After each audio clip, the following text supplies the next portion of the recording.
practicing our social distancing here. We're 6 feet apart, and this entire half hour we're focused on answering your questions. We're turning to the experts to give you just the facts and not spread fear. You can send us your questions anytime by texting the number on your screen, 503-226-5111, and we'll work our hardest to get an answer for you. And we'll start with some answers we got in an afternoon news conference with Oregon's governor. A lot came out during that news conference. She urged people to avoid any gathering of over 10 people, a directive echoed by the president earlier today. She also ordered restaurants and bars to only serve takeout and delivery food. And she addressed this question from a viewer. They asked, is it true that they might shut down Oregon and Washington borders? Based on the information that I have from public health experts and medical professionals, those actions are not necessary at this time. But let me emphasize, at this time. Honestly, all options are on the table in the future to protect the health and lives of Oregonians. The governor's latest social distancing measures are supposed to last for 4 weeks. So another viewer asked, will that apply to schools now as well, which were only officially closed for 2 weeks? Here's what the governor said. We're reevaluating our school policy. We will be announcing further decisions in the next couple of days. So at this point in time, we're still on the 2-week plus 2-day plan. All right, so we've really been researching so many of your questions. Please keep them coming. You can reach out to us on social media. You can email us. You can text the number. You know, it helps everyone when we answer these questions. So let's go over some of the most common questions. This question is from Ken Davis, and I saw this a lot. He says, is it safe to order from restaurants? So, get delivery from, Grubhub, DoorDash. So the experts say, look, your food is most likely safe if it was prepared properly. The issue comes with the delivery person, so the person bringing, your food to your door. The health experts say don't do a handoff, have them drop it on your doorstep. Obviously you can tip, on your app so you don't have to exchange money. They say wipe down the bag, wipe down the container, and then after you open your food, wash your hands. Some experts though do say, while delivery is available now, they are interested to see if the delivery, continues in the future. Next question is from Kay Richardson. She asks, this is a great question, if kids are in the lowest risk group, why are schools being closed? So health experts say yes, while they're in the lower risk group, that doesn't mean they can't get it. It just means they most likely will not have serious complications from it. So the problem comes with if a child gets the coronavirus and then passes it on to a parent and then passes it on to a grandparent. Our experts told me that, asymptomatic people can pass this on to other people. So, not having kids in school is just really about, trying to minimize the risk to people who are at risk. And then last question, should I really stay away from my grandkids right now? That's such a sad question. This is from Terry Simon. She's on Twitter. She also said that, she's 71 years old. She has 5 grandkids. Now, her personal situation, she said she recently had open heart surgery. Our doctor said, look, she said, you really should not be around your grandkids right now. She said, you are at risk. And even without, the recent surgery, that's what she recommends for grandparents. She said, see them on Skype, see them on FaceTime. She says it's really just not worth the risk right now. Laurel? Thank you, Kristen. We'll turn to some of our local experts for some more answers. One viewer wants to know, is it okay to go outside if you're in quarantine? Here's Dr. Carlos Crespo, a professor of public health at PSU. If you're quarantine, it means you should try to stay indoors. So I think there's an interesting point here, which is, can I go outside when I'm quarantined? Outdoor air is quite healthy, and it might be an opportunity to go out and get some fresh air. The issue is, if you go outside, if you are positive, you might be exposing other people to the virus. So in that case, probably not a good idea. But if you are apparently healthy, you don't have any symptoms, this is a good time for us to take advantage of our outdoors. If you're positive for the virus, for sure, it's better to stay indoors and stay quarantined. There is a lot of anxiety out there right now, we know, and we've had some of you asking for ways to cope with the deluge of information coming out each day. It seems like every hour. For that answer, we turn to Aziz Gazipura, a clinical psychologist. We want to look at how to cope with this. There's like, what should I do or not do? But we want to take a step back and remember that there is this circumstance that's unfolding, and then there's our reaction or response to it.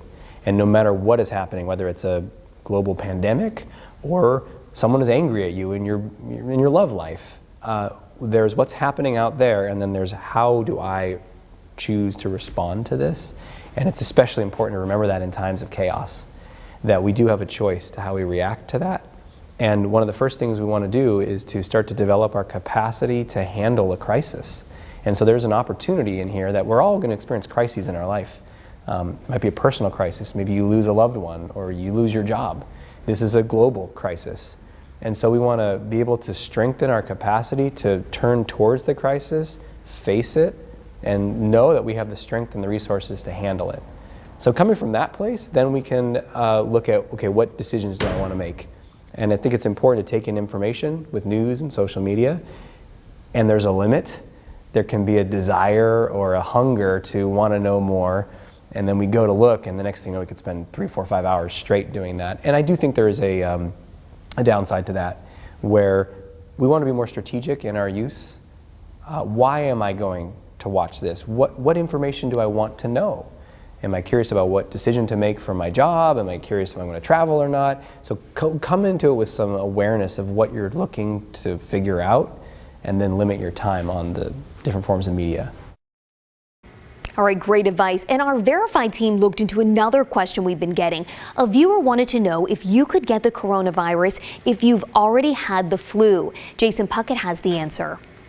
Viewer Chelsea W. sent us this email. She was told if she tested positive for the flu, it was impossible to have the coronavirus at the same time. And she wanted to know if that was true. Well, Chelsea, thanks for the question. To answer, we went straight to the CDC and WHO. So, is it impossible to get the coronavirus if you have the flu? No. A spokesperson for the WHO told us that, quote, it is certainly possible for someone to have more than one virus or other microbial infection at the same time. And when we talked to the CDC, they confirmed you can have both the flu and COVID-19 at the same time. So what would that do to your body? Unfortunately, we don't know right now. The WHO said they're currently researching that exact question. They want to know how the coronavirus interacts with other viruses or sicknesses, but they can't say yet if it puts people at more risk or changes symptoms. Bottom line, Chelsea, you can tell your friend they were wrong. Having the flu doesn't prevent you from getting COVID-19. And that's important. This false idea could lead people with the flu to think they're immune or don't have to take the same precautions to avoid COVID-19. Now, there are a lot of claims and rumors like this one out there. If you see one you want us to look into, send us an email. With your Verify, I'm Jason Puckett. And stick around, we're answering more of your questions next. Yeah, you've heard how important it is to wash your hands, but is it necessary to clean your clothes after you go out? We brought that to the experts. And welcome back to this special edition of KGW News. We have been answering your questions about coronavirus, and Kristen, you have some more answers for us. I do. You know, answering your questions is so helpful because really we're all learning something. You know, really since this began, we've been scouring social media, we've been checking our email, we've really been hearing from you and trying to answer your questions. So here are some of the most common. Ellen Steen says, you know, I have heard both 3 feet and 6 feet as recommended social distancing. Which one is correct? All right, I did a lot of research on this today. So the CDC says that the coronavirus is spread through droplets.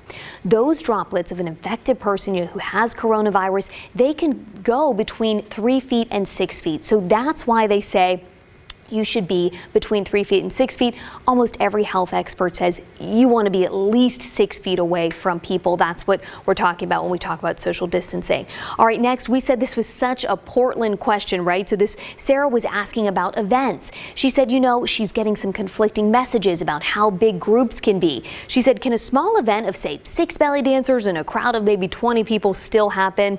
Look, the CDC is recommending not to have groups larger than 10 people. So under the recommendations by the federal government, you're not going to want to have that event. And then last question, we've heard this a lot, and our Verify team did do some research on this as we just played. It says, can you get the flu or a cold and COVID-19 at the same time? According to, the CDC and the World Health Organization, yes, you can get the flu and COVID-19 at the same time. Unfortunately, though, this is just too new, so they really don't have any research on what that could do to the body. Much more on kgw.com right now about all of this. Laurel? Kristen, we've been talking a lot about washing your hands for months now, it seems like. But one viewer wanted to know if you should be washing your clothes as soon as you go back into your house. The Today Show's consumer correspondent, Vicki Wynn, answered that question. No matter what you're doing when you come in, Gail, it's not necessary to wash your clothes right off the bat. The CDC is saying that this virus can live on hard surfaces for 2 to 3 days. Some studies have shown even longer. What's unclear is how long it can live on clothing or carpet. But some global health doctors that we have spoken to say it's not a bad idea to change into some indoor clothes and indoor slippers when you get home, and keep those shoes and the clothes that you're wearing outside in a separate place, just as an extra precaution. But you don't have to throw them in the washer and dryer right away. Another question we've been getting, what can you do if you're out of sick leave at work and you need to stay home? Dana Underhill, an attorney with the Holland Knight Law Firm, answered that one for us.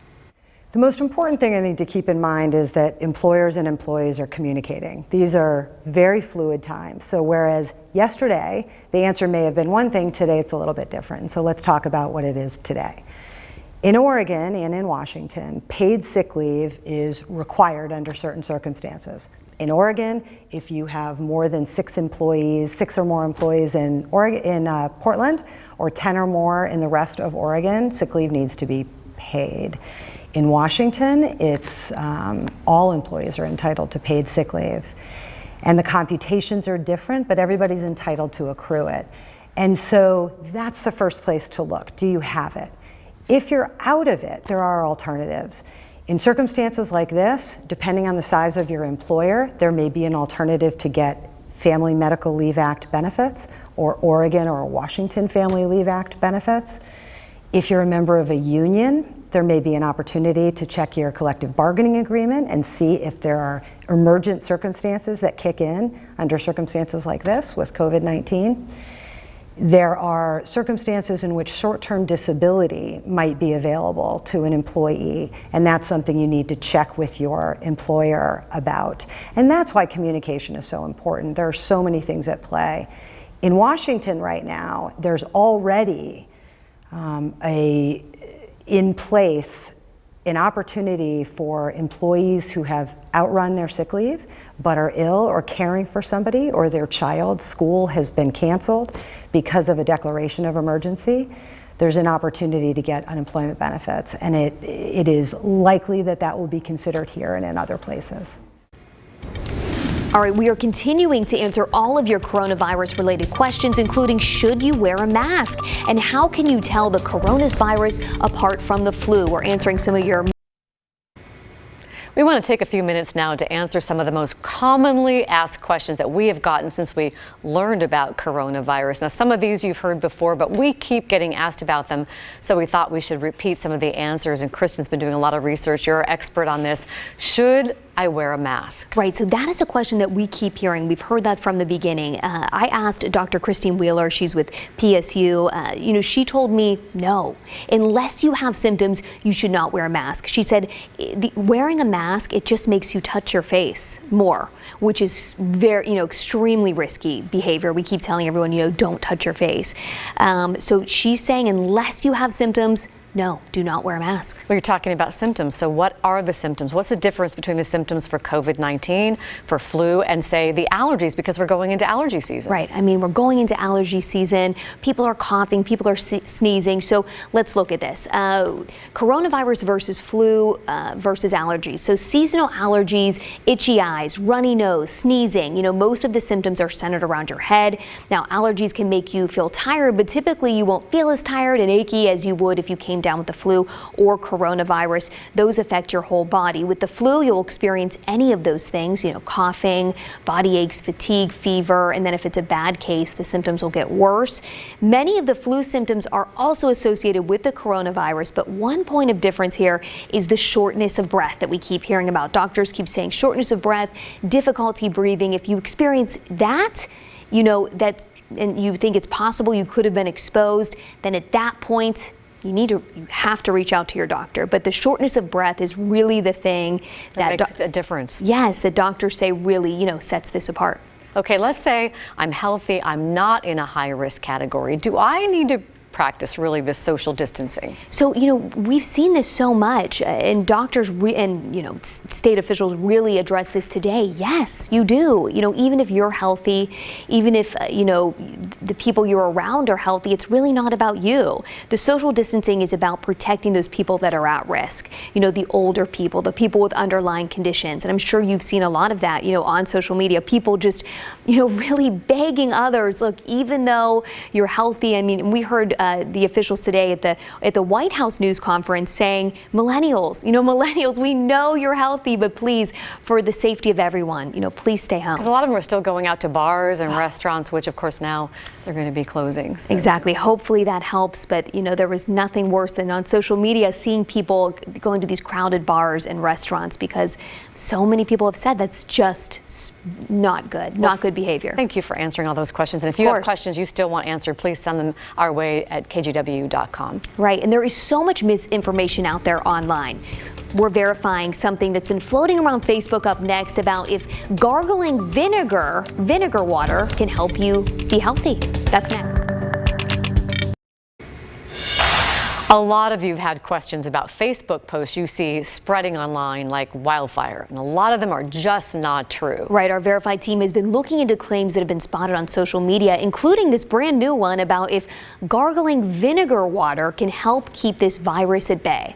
This graphic has been sent to our newsroom countless times, and it has been spreading on social media. It claims that coronavirus remains in the throat for 4 days, adding that you can eliminate the virus by drinking water a lot and gargling with warm water and salt or vinegar. So let's verify. Can we really eliminate the virus by drinking and gargling water? Here are sources. The Department of Health from Maryland and Dr. Larry Chang from Johns Hopkins University. Yeah, unfortunately, that's not true. Our expert tells us that the virus spreads through tiny droplets that impact your lungs, far too small to simply be washed away. So when you're drinking water, you're not going to wash away virus, which may have already gone inside your cells. The Maryland Department of Health agrees, saying, quote, drinking water has no protective benefits. Health experts say in the end, the only way to prevent against the virus is just to turn to the basics. Wash your hands, disinfect surfaces, and stay away from others who may be sick.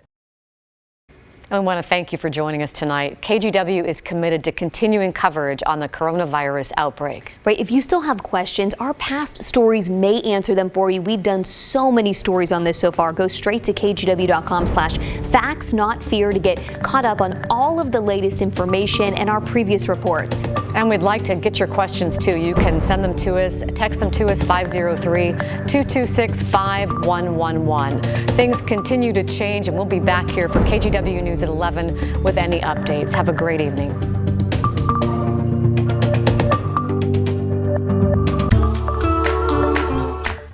Are the gutters on your home overflowing?